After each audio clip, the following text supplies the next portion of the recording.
நாகை மாவட்டத்தின் கடைமடை பகுதிக்கு காவிரி நீர் வந்ததை அடுத்து மலர் மற்றும் நெல்மணிகளை தூவி விவசாயிகளும் பொதுமக்களும் வரவேற்றனர். காவிரி நீர் முன்கூட்டியே கடைமடைக்கு வந்து சேர்ந்திருப்பது விவசாயிகள் மத்தியில் மகிழ்ச்சியை ஏற்படுத்தியுள்ளது. எனினும் தேவையான இடுபொருட்களை தங்கு தடையின்றி வழங்க வேண்டும் என தமிழக அரசுக்கு விவசாயிகள் கோரிக்கை விடுத்துள்ளனர்.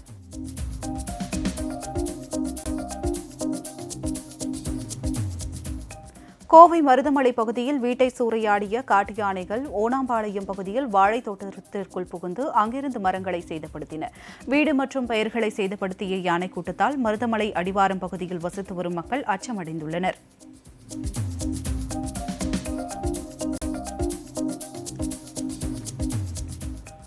சாலையோர சிறு காய்கறி வியாபாரிகளின் வாழ்வாதாரத்தை பறிக்கும் வகையில் தினசரி வாடகை கட்டணத்தை பல மடங்கு உயர்த்திய கும்பகோணம் மாநகராட்சிக்கு விவசாயிகள் கடும் கண்டனம் தெரிவித்துள்ளனர்.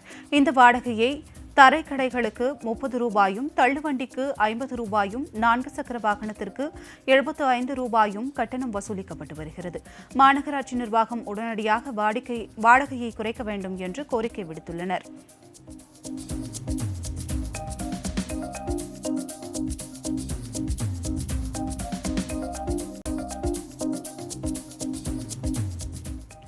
சேலத்தில் மளிகை கடை உரிமையாளரின் மகன் ஜெயராம் என்பவரை பட்டப்பகலில் கடைக்குள் புகுந்து 60 பேர் கொண்ட கும்பல் கடத்தி சென்ற சம்பவம் அதிர்ச்சியை ஏற்படுத்தியுள்ளது. இளைஞரை கடத்தி சென்ற மர்ம நபர்களை சிசிடிவி காட்சியை வைத்து போலீசார் தேடி வருகின்றனர். ஜெயராமனிடம் 6 பேர் வாக்குவாதத்தில் ஈடுபட்டதும் பின்னர் அவரை கடத்திச் சென்றதும் பதிவாகியிருந்தது.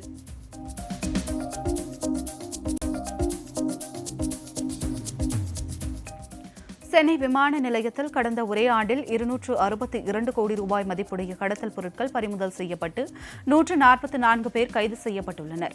அவர்களில் 20% பேர் பெண் கடத்தல்காரர்கள் ஆவர். கடந்த ஆண்டில் 181 கோடி ரூபாய் மதிப்புடைய போதைப் பொருட்கள் பறிமுதல் செய்யப்பட்டன. அதில் அதிகபட்சமாக 170 கோடி ரூபாய் மதிப்புடைய 25 கிலோ ஹெராயின் ஒரே நேரத்தில் பறிமுதல் செய்யப்பட்டது.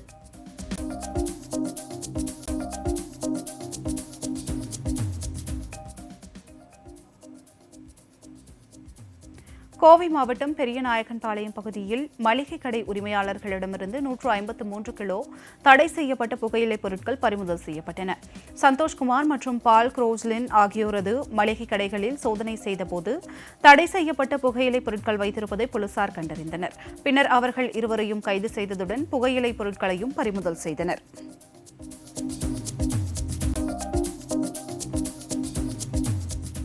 கொத்தமங்கலம் காப்புக்காடு பகுதியிலிருந்து பவானிசாகர் அணை நீர்த்தேக்க பகுதிக்கு தண்ணீர் தேடி காட்டு யானைகள் இடம்பெயர்ந்துள்ளதால் வாகன ஓட்டிகள் எச்சரிக்கையுடன் இருக்குமாறு வனத்துறையினர் அறிவுறுத்தியுள்ளனர்.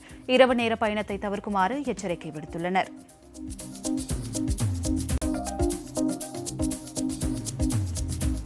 தமிழகத்தில் சட்டம் ஒழுங்கு சீர்குலைந்து விட்டதாக குற்றம் சாட்டியுள்ள தமாக தலைவர் திரு ஜி.கே. வாசன் தமிழக அரசு இரும்பு கரம் கொண்டு அடக்க வேண்டும் என வலியுறுத்தினார். கும்மிடிப்பூண்டியில் செய்தியாளர்களிடம் பேசிய அவர் பூட்டிய வீட்டில் திருடப்படும் சம்பவங்கள் வாடிக்கையாக உள்ளதாக விமர்சித்தார்.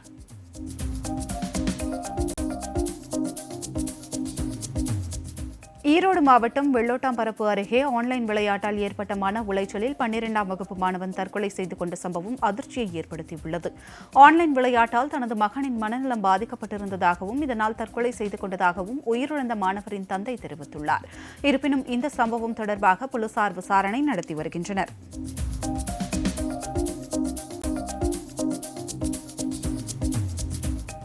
அதிமுக செயற்குழு மற்றும் பொதுக்குழு கூட்டம் வரும் 23ஆம் தேதி சென்னை மாநகரத்தில் உள்ள ஸ்ரீவாரு வெங்கடாஜலபதி பேலஸ் மண்டபத்தில் நடைபெறும் என்று அறிவிக்கப்பட்டுள்ளது.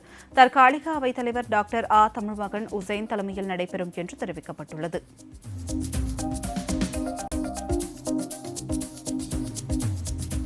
தமிழக ஆளுநர் திரு ஆர்.என். ரவியை முதலமைச்சர் திரு மு.க. ஸ்டாலின் இன்று மாலை சந்திக்கவுள்ளார். அப்போது நிலுவையில் உள்ள மசோதாக்களுக்கு ஒப்புதல் தர முதலமைச்சர் வலியுறுத்துவார் என்று கூறப்படுகிறது.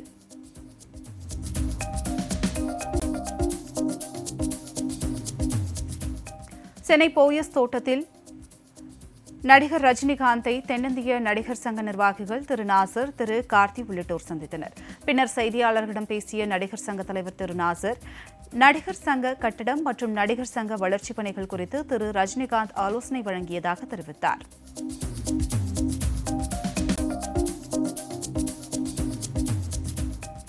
சிங்கப்பூரை சேர்ந்த முன்னாள் எம்பி திரு தினகரன் குடும்பத்தினர் ஏழை மாணவர்களின் கல்விக்கு உதவும் வகையில் காரைக்குடியில் 10 கோடி ரூபாய் மதிப்பில் பிரம்மாண்ட திருமண மண்டபத்தை கட்டி கல்வி வளர்ச்சி அறக்கட்டளைக்கு வழங்கியுள்ளனர்.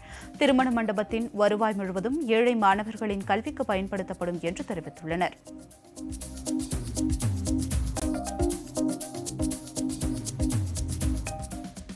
கடந்த ஆண்டில் பருவம் தவறி மழை பெய்ததால் நெல் சாகுபடி செய்த விவசாயிகள் பாதிக்கப்பட்டனர். இந்த சூழலில் பேரிடர் கால இழப்பீட்டிற்கான காப்பீட்டுத் தொகை வழங்கப்படாததால் பெரும் சிரமத்தில் ஆழ்ந்துள்ள விவசாயிகள் காப்பீட்டுத் தொகை வழங்காத நிறுவனங்களையும் அது தொடர்பாக நடவடிக்கை எடுக்காத மத்திய மாநில அரசுகளையும் கண்டித்து போராட்டம் கும்பகோணத்தில் நடத்தினர்.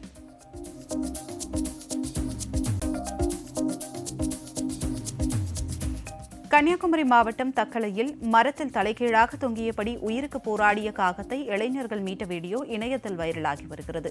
தக்கலையில் செயல்படும் அரசு நடுநிலைப் பள்ளி அருகே இருக்கும் மரத்தில் அமர்ந்த ஒரு காகத்தின் கால்கள் மரத்தில் இருந்த நூலில் சிக்கிக் கொண்டது. இதனால் அங்கிருந்து பறக்க முடியாமல் தலைகீழாக தொங்கியபடி தவித்த அந்த காகத்தை இளைஞர்கள் சிலர் மீட்டு வனத்துறை ஊழியரிடம் ஒப்படைத்தனர்.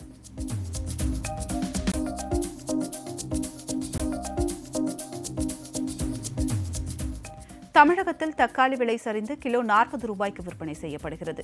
தக்காளி விலை கடும் ஏற்ற இறக்கத்துடன் விற்கப்படுவதால் பொதுமக்கள் மட்டுமின்றி வியாபாரிகளும் கடும் சிரமத்திற்கு ஆளாகி வருகின்றனர். இந்த நிலையில் சில வாரத்திற்கு முன்பு தக்காளி விலை மீண்டும் உயர்ந்து கிலோ 100 ரூபாயை தாண்டியது. இந்த நிலையில் தக்காளி விலை சரிந்து சென்னை கோயம்பேடு மார்க்கெட்டில் கிலோ 40 ரூபாயாக விற்கப்படுகிறது.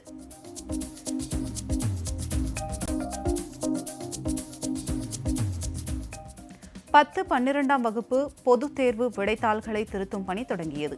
தமிழகத்தில் 10, 11, 12ஆம் வகுப்பு பொதுத் தேர்வுகள் நிறைவுற்ற நிலையில் விடைத்தாள்களை திருத்தும் பணி நேற்று தொடங்கியது. தேர்வு முடிவுகளை பொறுத்தவரை 12ஆம் வகுப்புக்கு வரும் 23ஆம் தேதி வெளியாகும் என்று எதிர்பார்க்கப்படுகிறது. 11ஆம் வகுப்பு மாணவர்களுக்கு ஜூலை மாதம் 7ஆம் தேதி வெளியாக உள்ளதாக கூறப்படுகிறது.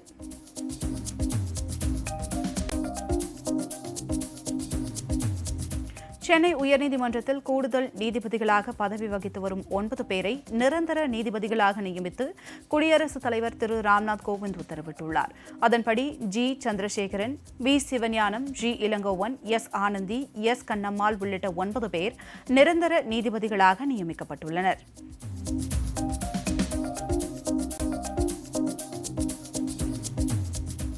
தமிழகத்தில் ஒரே நாளில் கொரோனா பாதித்தோர் எண்ணிக்கை 100ஐ தாண்டியுள்ளது.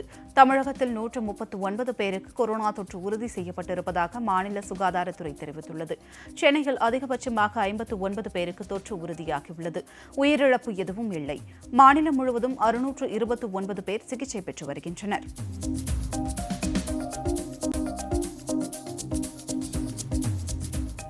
பள்ளியிலிருந்தே தாம் கிரிக்கெட்டை கற்றுக்கொண்டதாகவும் சென்னையை தனது இன்னொரு வீடாக கருதுவதாகவும் இந்திய கிரிக்கெட் அணியின் முன்னாள் கேப்டன் தோனி தெரிவித்துள்ளார். திருவள்ளூர் மாவட்ட கிரிக்கெட் சங்க விழாவில் பங்கேற்று பேசிய அவர், கிரிக்கெட்டில் பெண்களின் பங்களிப்பு மிகவும் முக்கியம் என்றும் போட்டிகளில் பங்கேற்க மாவட்ட கிரிக்கெட் சங்கம் உதவுகிறது என்றும் தோனி கூறினார்.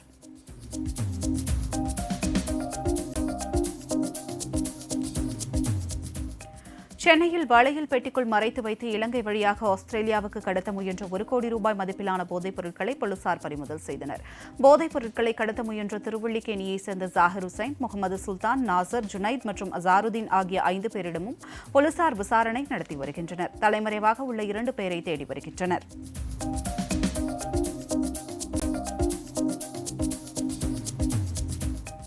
ஆபரண தங்கம் விலை இன்று கிராமுக்கு 20 ரூபாய் அதிகரித்து சவரனுக்கு 160 ரூபாய் உயர்ந்துள்ளது. சென்னையில் 22 கேரட் ஆபரண தங்கம் 1 கிராம் 4760 ரூபாய்க்கும் 1 சவரன் 38,080 ரூபாய்க்கும் விற்பனை செய்யப்படுகிறது. 24 கேரட் தங்கம் 8 கிராம் 41,272 ரூபாய்க்கு விற்பனையாகிறது. வெள்ளி 1 கிராம் 67 ரூபாய்க்கும் 1 கிலோ 67,000 ரூபாய்க்கும் விற்பனை செய்யப்படுகிறது.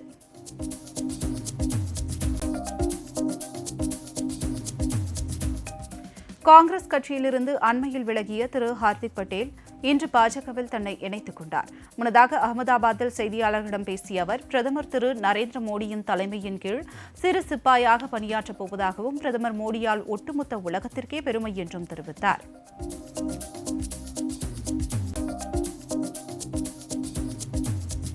பாலிஸ்டர் துணியிலும் தேசிய கொடியை தயாரிக்க மத்திய அரசு அனுமதி வழங்கியுள்ளது.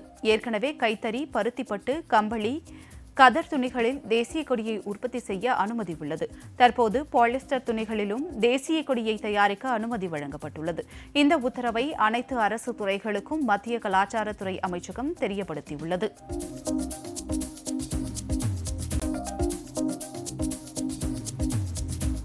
சர்வதேச அளவில் கோதுமைக்கு கடுமையான தட்டுப்பாடு ஏற்பட்டுள்ளதால் இந்தியாவிடமிருந்து கோதுமை விநியோகிக்குமாறு எகிப்து, வங்கதேசம் ஆகிய நாடுகள் கோரிக்கை விடுத்துள்ளன. கோதுமை இறக்குமதியில் முதலிடத்தில் இருக்கும் எகிப்து இந்தியாவிடம் 5 லட்சம் டன் கோதுமை விநியோகிக்குமாறு கோரிக்கை விடுத்துள்ளது. இந்த இரு நாடுகளை தவிர ஜமைக்கா மற்றும் சில ஆசிய நாடுகளும் இந்தியாவிடம் கோதுமை விநியோகிக்க கோரிக்கை விடுத்துள்ளன.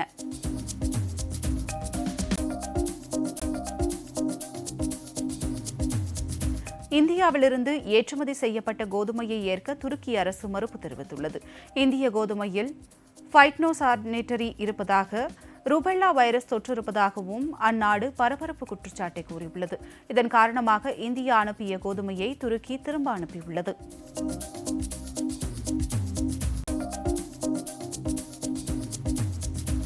உலக குத்துச்சண்டை சாம்பியன்ஷிப் போட்டியில் பதக்கம் வென்ற இந்திய வீராங்கனைகளுடன் பிரதமர் திரு நரேந்திர மோடி கலந்துரையாடினார்.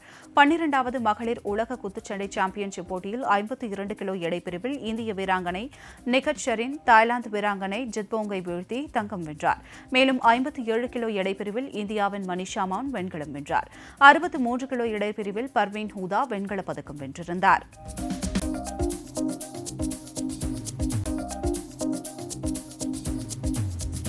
நேஷனல் ஹெரால்டு வழக்கில் நேரில் ஆஜராக திருமதி சோனியா காந்திக்கும் திரு ராகுல் காந்திக்கும் அமலாக்கத்துறை சம்மன் அனுப்பியுள்ளது. இந்நிலையில் தான் வெளிநாட்டில் இருப்பதால் நேரில் ஆஜராக கால அவகாசம் வேண்டும் என்று ராகுல் காந்தி அமலாக்கத்துறையிடம் கோரிக்கை விடுத்துள்ளார்.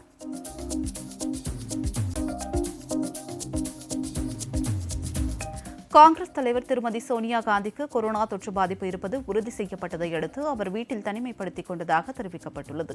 நேஷனல் ஹெரால்டு வழக்கில் திருமதி சோனியா காந்தி வரும் 8ஆம் தேதி விசாரணைக்கு நேரில் ஆஜராக அமலாக்கத்துறை உத்தரவிட்டுள்ளது. இந்நிலையில் திருமதி சோனியா காந்திக்கு கொரோனா தொற்று உறுதியாகியுள்ளது.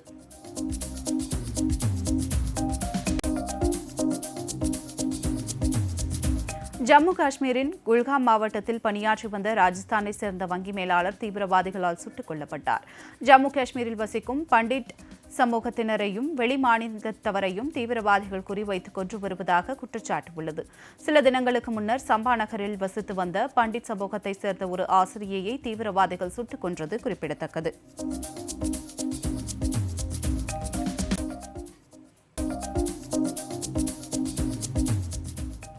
காஷ்மீரில் பிரதமரின் சிறப்பு திட்டத்தின் கீழ் பணியாற்றும் அலுவலர்களை வரும் திங்கட்கிழமைக்குள் பாதுகாப்பான இடத்திற்கு மாற்றுவதற்கு ஜம்மு காஷ்மீர் நிர்வாகம் முடிவு செய்துள்ளது.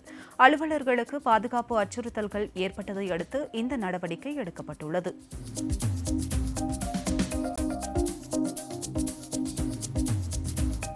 டெல்லி ஆம் ஆத்மி அமைச்சர்கள் மற்றும் எம்எல்ஏக்களை மத்திய விசாரணை அமைப்புகளை ஏவி கைது செய்யுமாறு பிரதமர் திரு மோடிக்கு முதலமைச்சர் திரு அரவிந்த் கெஜ்ரிவால் ஆதங்கத்தை வெளிப்படுத்தியுள்ளார். இந்த ஆண்டு இறுதியில் நடைபெறவுள்ள இமாச்சல பிரதேச சட்டமன்ற தேர்தலுக்கு ஆம் ஆத்மி கட்சி சார்பில் சத்யேந்திர ஜெயின் பொறுப்பாளராக நியமிக்கப்பட்டிருந்த நிலையில் அவர் கைது செய்யப்பட்டதற்கு திரு கெஜ்ரிவால் கடும் கண்டனம் தெரிவித்துள்ளார்.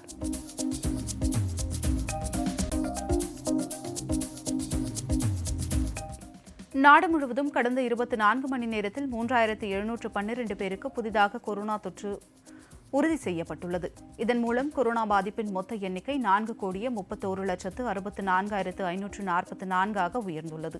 கடந்த 24 மணி நேரத்தில் 5 பேர் வைரஸ் தொற்றுக்கு மரணமடைந்துள்ளதாகவும் இதன் மூலம் கொரோனா மொத்த பலி எண்ணிக்கை 5,24,641 அதிகரித்துள்ளதாகவும் மத்திய சுகாதாரத்துறை அமைச்சகம் தெரிவித்துள்ளது.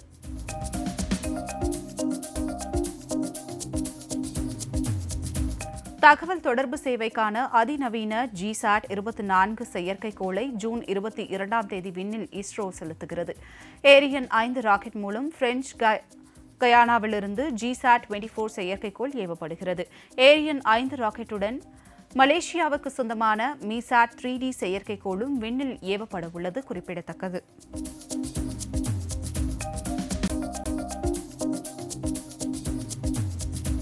ஜம்மு காஷ்மீரில் பண்டிட் சமூக மக்களை பயங்கரவாதிகள் குறிவைத்து கொலை செய்து வருவதால் அங்கு ஏற்பட்டுள்ள அசாதாரண சூழல் குறித்து மத்திய உள்துறை அமைச்சர் அமித் ஷா தலைமையில் நாளை உயர்நிலை ஆய்வுக் கூட்டம் நடைபெறவுள்ளது.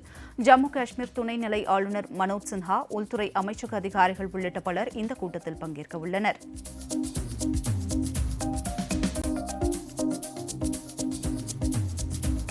ஜம்மு காஷ்மீரில் ராணுவத்தாலும் காவல்துறையாலும் அமைதியை மீட்டெடுக்க முடியாது என்று தேசிய மாநாட்டுக் கட்சியின் தலைவரும் முன்னாள் முதலமைச்சருமான ஃபரூக் அப்துல்லா தெரிவித்துள்ளார். ஜம்மு காஷ்மீரின் பாதுகாப்பு நெருக்கடி நிலையை கட்டுக்குள் கொண்டு வருவதற்கான வழிமுறைகளை கண்டறிய அனைத்து கட்சிகளின் தலைவர்களையும் அழைத்து அரசு ஆலோசனை நடத்த வேண்டும் என்றும் அவர் கேட்டுக் கொண்டுள்ளார்.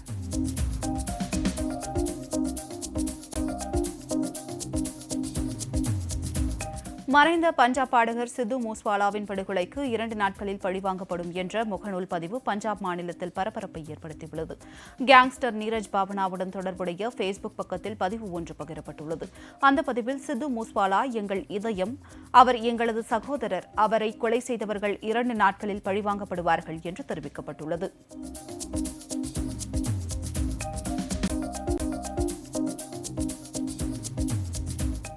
சுட்டுக் கொல்லப்பட்ட பிரபல பஞ்சாப் பாடகர் சித்து மூசேவாலா வழக்கு தொடர்பாக அமைக்கப்பட்ட சிறப்பு புலனாய்வு குழுவை பஞ்சாப் காவல்துறை மறுசீரமைத்துள்ளது. குற்றவாளிகளை விரைவில் கண்டறிந்து நடவடிக்கை எடுக்க வசதியாக இந்த மாற்றம் மேற்கொள்ளப்பட்டிருப்பதாக தெரியவந்துள்ளது.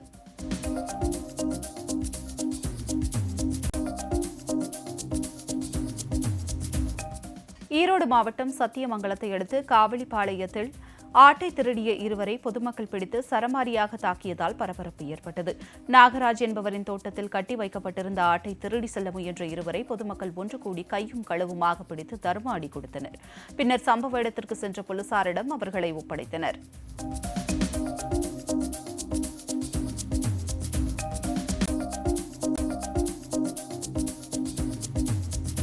ஊழல் தொடர்பான புகார்களை பதிவு செய்ய மொபைல் செயலியை ஆந்திர முதலமைச்சர் திரு ஜெகன்மோகன் ரெட்டி தொடங்கி வைத்தார்.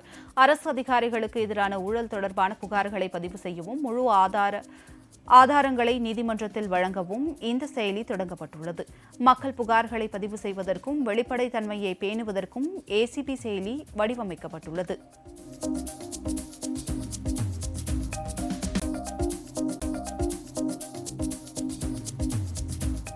பாரதிய ஜனதா கட்சியின் தேசிய செயற்குழு கூட்டம் ஜூலை மாதம் 2ஆம் தேதி நடைபெறுகிறது.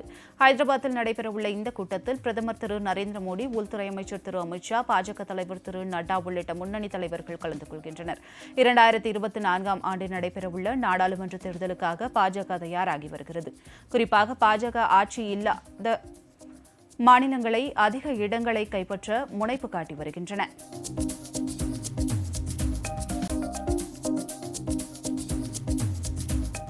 இந்திய கிரிக்கெட் கட்டுப்பாட்டு வாரிய தலைவர் திரு சவ்ரவ் கங்குலி பதவி விலகவில்லை என்று பிசிசிஐ விளக்கம் அளித்துள்ளது. தனது வாழ்நாளில் அடுத்த கட்டத்தில் அடியெடுத்து வைக்கப் போவதாக கங்குலி ட்வீட் செய்திருந்தார். இதன் அடிப்படையில் அவர் பதவி விலகப் போவதாக தகவல்கள் வெளியாகியிருந்தன. இந்த நிலையில் கங்குலி பதவி விலகப் போவதில்லை என்று பிசிசிஐ விளக்கம் அளித்துள்ளது.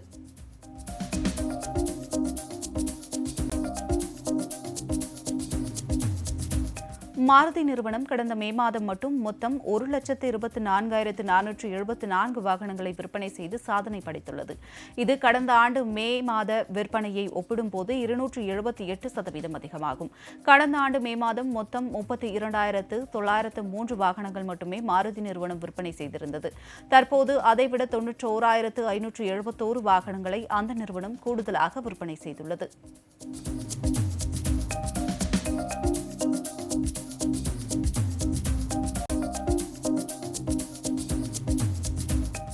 முன்னாள் மனைவிக்கு எதிராக பிரபல ஹாலிவுட் நடிகர் ஜானி டெப் தொடர்ந்த அவதூறு வழக்கில் அவருக்கு ஆதரவாக நீதிமன்றம் தீர்ப்பளித்துள்ளது.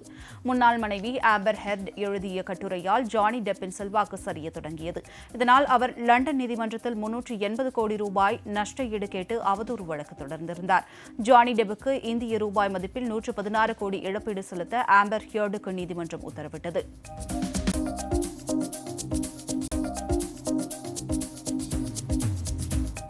வெனிசுலா நாட்டில் விலங்கியல் பூங்காவிற்கு கொண்டு வரப்பட்டுள்ள 3 வெள்ளை சிங்கங்களால் பார்வையாளர்கள் எண்ணிக்கை அதிகரிக்கக்கூடும் என்று பூங்கா ஊழியர்கள் தெரிவித்துள்ளனர். தென்னாப்பிரிக்க நாட்டைச் சேர்ந்த இந்த 3 வெள்ளை சிங்கங்களும் செக் குடியரசிலிருந்து வெனிசுலாவுக்கு கொண்டு வரப்பட்டுள்ளது. மிகவும் அரிதான இந்த வெள்ளை சிங்கங்கள் ஜூன் மாதம் இறுதி வரை தனிமைப்படுத்தப்பட்ட பின்னர் பார்வையாளர்கள் பார்க்க அனுமதிக்கப்படும் என்று தெரிவிக்கப்பட்டுள்ளது.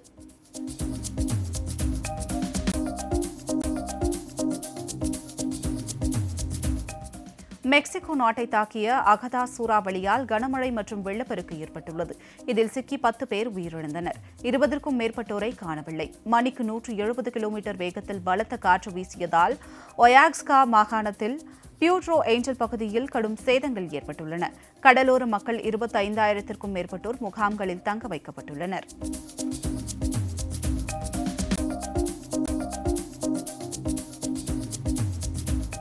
யுக்ரைன் மீதான போரை உடனடியாக நிறுத்துமாறு ரஷ்ய அதிபர் புட்டினுக்கு பிரபல கால்பந்து ஜாம்பவான் பீலே வேண்டுகோள் விடுத்துள்ளார். நியாயமற்ற படையெடுப்பை முடிவுக்கு கொண்டு வருமாறு பிரேசில் கால்பந்து ஜாம்பவான் பீலே ரஷ்ய அதிபர் விளாடிமிர் புட்டினுக்கு வேண்டுகோள் விடுத்துள்ளார். இதுகுறித்து இன்ஸ்டாகிராமில் பீலே வெளியிட்டுள்ள பதிவில் இந்த படையெடுப்பை நியாயப்படுத்த முடியாது என்று குறிப்பிட்டுள்ளார்.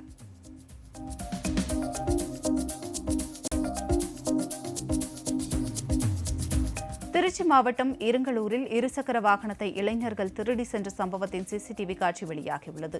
சேசுராஜ் என்பவரின் இருசக்கர வாகனத்தை திருடிய இளைஞர்கள் இருங்கலூரிலிருந்து திருச்சி சென்னை தேசிய நெடுஞ்சாலை வழியாக சமயபுரம் சுங்கச்சாவடியை கடந்து சென்றதும் அங்கிருந்த சிசிடிவியில் பதிவாகியுள்ளது.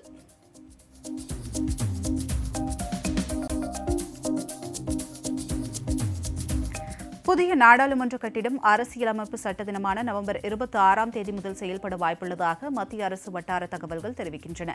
இதற்கான கட்டுமான பணிகள் போர்க்கால அடிப்படையில் விரைவாக நடைபெற்று வருவதாக கூறப்படுகிறது. எனவே புதிய நாடாளுமன்ற கட்டிடம் இந்த ஆண்டு நவம்பர் 26ஆம் தேதி முதல் செயல்பாட்டிற்கு வரும் என்று எதிர்பார்க்கப்படுகிறது.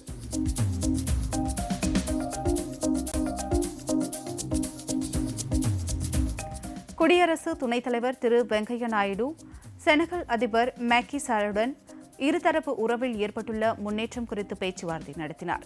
விவசாயம், சுகாதாரம், பாதுகாப்பு, ரயில்வே, எரிசக்தி மற்றும் கலாச்சாரம் உள்ளிட்ட பல்வேறு துறைகளில் ஒத்துழைப்பை மேலும் வலுப்படுத்துவது என இரு நாட்டு தலைவர்களும் ஒப்புக்கொண்டனர்.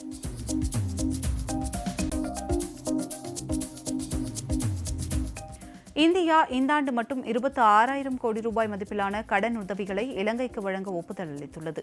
இதன்படி மார்ச், ஏப்ரல் மாதங்களில் 40 கோடி கிலோ பெட்ரோலிய பொருட்கள் இலங்கைக்கு வழங்கப்பட்டன. இதையடுத்து மே 23இல் 4 கோடி கிலோ பெட்ரோல் இலங்கைக்கு அனுப்பி வைக்கப்பட்டது. இந்நிலையில் இந்தியா அனுப்பிய 4 கோடி கிலோ டீசலுடன் ஒரு கப்பல் கொழும்பு நகரை சென்றடைந்தது.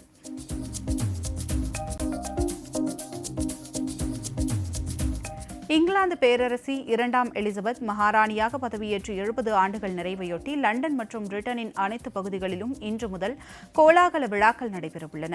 வருகிற 5ஆம் தேதி வரை பிரிட்டிஷ் ராணுவ அணிவகுப்பு, கலை நிகழ்ச்சிகள், சாலையோர விருந்து நிகழ்ச்சிகள் போன்றவை நடைபெறுகின்றன. இதற்காக அமெரிக்கா, கனடா மற்றும் ஐரோப்பிய நாடுகளிலிருந்தும் ஏராளமான சுற்றுலாப் பயணிகள் லண்டனில் குவிந்து வருகின்றனர்.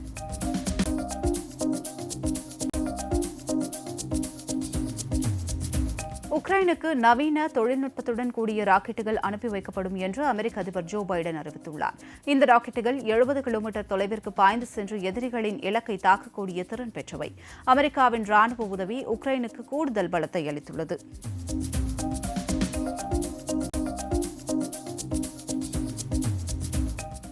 இலங்கையில் ஏற்பட்டுள்ள பொருளாதார நெருக்கடியால் மக்கள் தவிக்கும் நிலையில் தற்போது அங்கு வாட் வரி உயர்த்தப்பட்டுள்ளது. அங்கு வாட் வரி 8%லிருந்து 12%ஆக உயர்ந்துள்ளது. வாட், பந்தயம், கேமிங் போன்ற வரிகளை உயர்த்த இலங்கை அமைச்சரவை ஒப்புதல் அளித்த நிலையில் வாட் வரி அதிகரித்துள்ளது.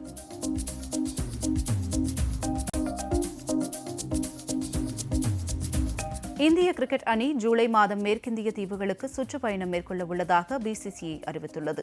இதில் மேற்கிந்திய தீவுகளுடன் 3 ஒருநாள் மற்றும் 5 T20 போட்டிகளில் இந்திய அணி விளையாட உள்ளதாக அறிவிக்கப்பட்டுள்ளது. இதில் கடைசி 2 போட்டிகள் மட்டும் அமெரிக்காவில் நடைபெறும் என்றும் பிசிசிஐ தெரிவித்துள்ளது.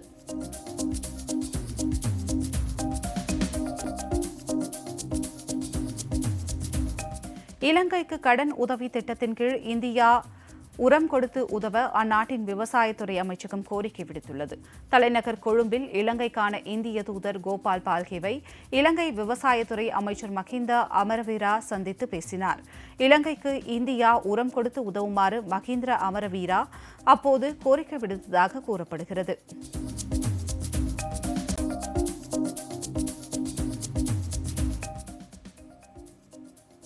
₹5,000 செலுத்தி தட்கல் முறையில் பத்திரங்களை உடனடியாக பதிவு செய்யும் முறை முதற்கட்டமாக 100 சார் பதிவாளர் அலுவலகங்களில் அமல்படுத்தப்படுகிறது. இத்திட்டத்தின்படி தட்கல் டோக்கன்கள் குறிப்பிட்ட நேர இடைவெளியில் செயல்படுத்தப்படும் என்றும், பதிவு நேரத்தில் சம்பந்தப்பட்டவர்கள் இல்லை என்றால் டோக்கன் செல்லாது, கட்டணமும் திரும்ப தரப்பட மாட்டாது என்றும் தெரிவிக்கப்பட்டுள்ளது.